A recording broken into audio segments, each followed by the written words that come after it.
നമസ്കാരം. ഉപനിഷത്തുക്കളിലൂടെ എന്ന ചാനലിലേക്ക് ഒരിക്കൽ കൂടി സ്വാഗതം.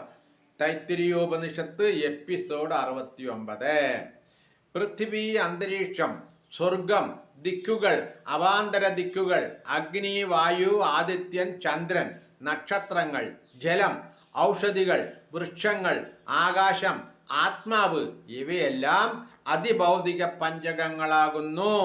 പ്രാണൻ, വ്യാനൻ, അപാനൻ, ഉദാനൻ, സമാനൻ, നേത്രം, ശ്രോത്രം, മനസ്സ്, വാക്ക്, ത്വക്ക്, ചർമ്മം, മാംസം, അസ്ഥി, നാഡി, മജ്ജ എന്നീ ക്രമത്തിൽ സംവിധാനം ചെയ്ത് ഇവയെല്ലാം പാങ്ക്തമാണെന്നും പാങ്ക്തത്താൽ തന്നെയാണ് പാങ്ക്തം പൂർണ്ണത പ്രാപിക്കുന്നതെന്നും മുനി പറഞ്ഞു. ഓംകാരം ബ്രഹ്മമാകുന്നു. ഓംകാരം തന്നെയാണ് സർവവും. ഓംകാരം തന്നെയാണ് അനുകൃതി.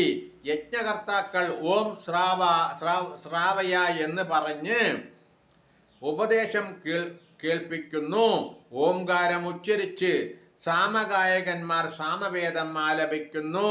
യാജ്ഞികന്മാർ ഓം സോം എന്ന് പറഞ്ഞുകൊണ്ട് മന്ത്രങ്ങൾ ചൊല്ലുന്നു.